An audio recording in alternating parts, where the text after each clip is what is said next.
There are lessons, that never made it into textbooks, and no one really has the patience to sit down and teach them to you step by step. Like clearing out old beliefs. It's kinda like cleaning out your closet right before Lunar New Year. Everything feels too precious to toss, but keeping it all leaves you feeling trapped. I used to think that knowing more was always better, that I should try everything, that starting was always better than standing still. But the older I got, the more I realized I was carrying too much. Some things once made me feel alive, and others, now, when I look back, just weigh heavy on my heart. I once believed that holding on meant I was strong, but slowly I learned some things when you let them go, you realize you were still alive after all, not just surviving. It's like a backpack on a long journey. At first, everything feels essential, every little thing hard to part with. But the farther you walk, the more you come to understand, carry less, and you go further. Hello, dear friend. Welcome to a moment of real time, a little space where you and I can slow down together, breathe a little deeper, listen a little closer, and maybe find our way back to ourselves somewhere in the rush of life before we even had a chance to sit down and take a proper breath. My name is Matthew, or Tuấn Quận Tròn if you're listening to the Vietnamese version, and today I'm truly glad you're here. This episode is called The Importance of Unlearning When the Old Path No Longer Leads the Way. It's the third lesson in the series, a 30 lesson I've learned in my early 30s. A journey filled with detours, long stretches of silence, and more than a few days where I honestly didn't know who I was anymore. If you're stepping into your 30s or still wandering through a chapter without clear direction, then I believe somewhere in this episode you might just find a piece of your story reflected in mine.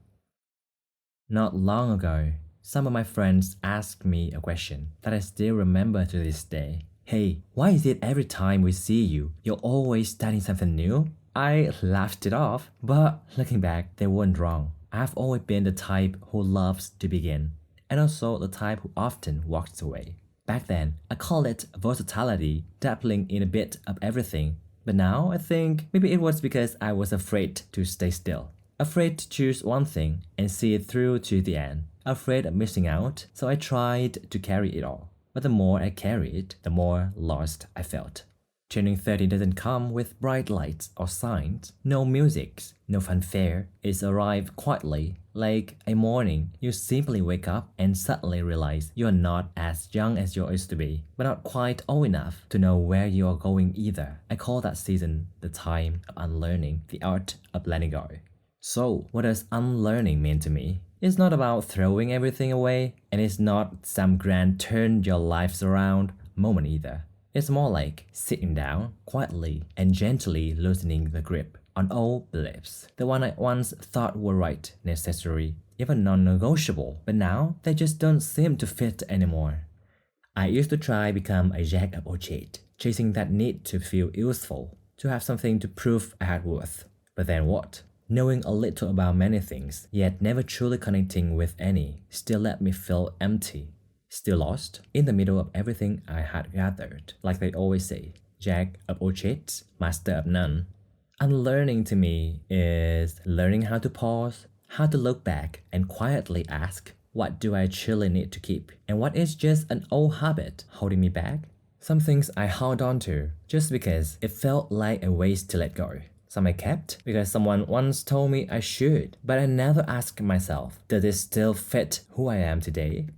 Letting go isn't about rejecting the past, it's about moving forward with a lighter step, so there's a room for something new to arrive. Back then, I used to joke with myself that I spent the first half of my life holding a mouse, like kind of creative job. Sure, and it was fun at times, but I mean always chasing trends, pleasing people, delivering what the client wanted, even when their own heart felt anything but at ease. Here was the time I thought I'd stick with that career for good, truly. But the further I walked, the more I felt like I just didn't belong there anymore. I don't know if you ever felt it, when something that used to ignite your soul, suddenly that can spark a flicker inside you. I kept going, kept trying, but the destination ahead turned blurry, and inside me, an unfamiliar emptiness slowly crept in. And then the crisis didn't come gently, it came all at once, so fast I couldn't brace for it. Plan A crumbled. Plan B out of reach, and I realized I didn't even have a plan C. Just a vast silence, one so loud. It felt like the whole world has paused with me. I didn't rush to find a new way out. Honestly, I didn't even know where to go, so I turned to volunteering, being closer to people, closer to things that felt real, even if they were small little things. I started praying more, listening more, and truthfully wondering more too. Someone asked me once, "You are 30 and still feeling lost?" Yeah, I am. Of course I am. But I've come to believe everyone blooms in their own season. Some people shined at 25 like a blazing March sun, but by 35 their fire has flicked out. Others fumble through their early 30s, unsure of who they are, only to stand like a mountain by 40. Moving slowly doesn't mean you're wrong. Having nothing to show right now doesn't mean you've taken the wrong path. I started learning how to let go of the pressure to succeed early, the pressure to have a stable career, a shiny title to introduce myself. I laid it down gently, not because I was giving up, but because I wanted to live more honestly. Some things aren't written in our plans. They are not on any to-do list, not part of any short-term or long-term goal. They just happen. And if life gently shifted direction and nudges us on the new path, quietly, without warning, I call this part of my story the second half of life roaming with a camera in hand.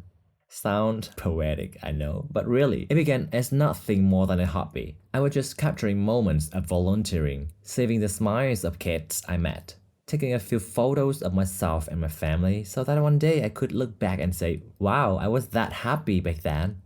And then somehow, people started to notice. Some even trusted me. Someone asked, "Hey, would you take our photo for us?" And so began my first photography jobs. Friends who guided me patiently, step by step, from lighting and lenses to connecting with people. Anna and Brandon, my dear brother and sister I've been blessed to walk alongside with Faith, asked me to shoot their pre-wedding photos. Their love, trust, and quiet strength continue to remind me what grace looked like in real life. Then came the summer camps, from kids program, youth retreats, to a special invite from Legacy Education in collaboration with Concordia International School Hanoi. Every day I walked over, like 20,000 steps. My feet were aching, but my heart overflowing. Every day was a new story, a new laugh, a moment that came and would never come again. I always remember the baking class led by Abby and Sarah. Every time I passed by, there was Jay, a bright, bubbly little girl, running over to greet me with the biggest smile. One day she came up to me, holding a cookie and said with the purest excitement, "Mr. Photographer, we made this for you. Please take it." It was the cutest thing. And you know what? Even when I joined other classes, she never forgot to remind me, "Mr. Photographer, please don't forget our baking class, okay? We saved one for you today too." Just a small cookie, but it carries so much heart. And I have never forgotten. Then there's Jaeyoon, her older sister, always so polite, always smiling. She'd greet me the moment she saw me and it warmed my heart every time. There was Luna, a gentle girl from Japan, soft as a breeze. Every time we met, she'd look up at me with bright eyes and say, "Hello, Mr. Photographer. I wish you a wonderful day." And then there's Aaron, the unofficial class clown of the whole camp. Just his presence would send everyone into laughter. Brilliant and hilarious. He had this special charm that made people feel light just being around him. So much cuteness wrapped into one little person. Honestly, I don't know when it happened. When the kids started remembering my face, or when I started feeling like maybe I was part of their stories too. Sometimes while shooting, I just wanted to set the camera down and sit with them. Laugh, play, just be present. There's something secret about being seen, being called by name, being smiled at. So simple, yet so deeply precious. These days, I'm still learning, still dragging my unofficial models into spontaneous photo shoots. I love natural light, the kind that's raw, that doesn't need much fixing, that's just it. I love photos that are slightly blurry and little shaky, but full of feeling. And most of all, I love telling human stories through the lens in my hand. Tired? Of course, especially physical, with all the constant moving. But strangely, every time I lift the camera, I feel more alive. It's like I'm no longer hiding in my safe zone. I'm actually out there, trying, failing, learning. No one saw this path coming, not even me. But maybe the things that arrive unexpectedly are often the truest things of all. At some point in life, we all carry a backpack stuffed with definitions of success, of what it means to have it together, of how we are supposed to live. They sound noble, but often they weigh us down more than we realized. And one day we pause and wonder, wait, who am I really living for? All the things we clung to, do they still ring true for us? Or are we just holding on to our habit? I used to fear letting go. I thought that to hold on was to be strong, but then I learned letting go even just a little brings a surprising kind of lightness, a lightness that lets us live truer and go further. Turning 30 didn't mean that we have it all figured out. It only asks us a few honest questions. What is still real to you? What have you been carrying for too long without noticing? And can you dare to live a little lighter so you can live more honestly? I truly believe God reminds me of this every single day. Not everything I wish for happens, but often what doesn't happen is actually His protection, a quiet whispering saying, my dear child, don't fox it anymore. I'm guiding you somewhere else, somewhere you truly belong. So I keep walking with love, with small but sincere faith, and with whatever I have in my hands. And honestly, I never thought I'd become the photographer guy. At first, I joked, man, what kind of this job breaks your back and your bank account at the same time? Literally and figuratively. The gear, the lenses, the software, the memory cards, the drivers, etc. Everything costs something. Not to mention the marathon lifestyle, chasing light, chasing deadlines, chasing it all like some semi-pro athlete. But somehow, it came, softly, naturally, and a door opened. All I had to do is knock back with a humble set of tools, a sincere point of view, and a bit of wild courage from someone who still doesn't quite know what he's being courageous for. And through the lens, I realized a good photo doesn't need to be perfect. It just needs a heart behind the camera and someone willing to be real in front of it. That's all it takes to make a moment glow. Hey, is there something you've been carrying far too long, even though deep down you know it no longer fits? A definition, an old version of yourself, a fear that quietly tugs at your sleeve every time you try to step forward. If you feel ready, try writing down 3 things you are willing to lay down, like setting down a heavy backpack after a long, winding road. No need to be poetic, no need to be perfect, just be honest with yourself. Because turning 30 isn't a finish line, it's more like a quiet new beginning, one where you are not here to compete with anyone, only to grow one better than who you were yesterday. And if you're still feeling a little lost, that's okay too. As long as you still want to keep walking, you're still on your way. Maybe you're starting late, but hey, better late than never, right? It's been over a month since my last episode. Not because I was too busy, but honestly, because I just didn't feel it. All my plans, they fell apart. At one point, I thought, maybe this podcast journey ends here. But let me tell you a little secret. I'm recording this episode right after finishing a summer camp with Legacy Education.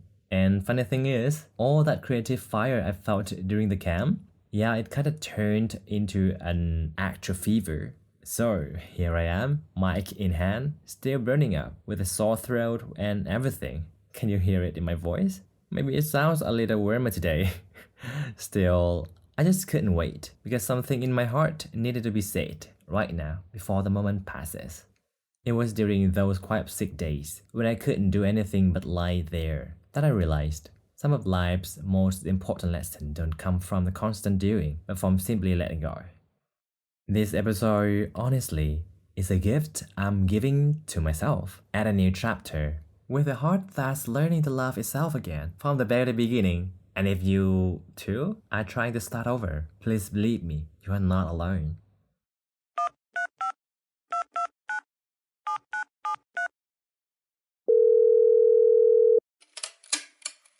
Hey friend, I just wanted to call and say this to you. You are doing really well. Everything you are giving your all to right now, it will come back to you. Maybe not today, maybe not next week, but it will come. It's only a matter of time. And one more thing, I'm genuinely proud of you.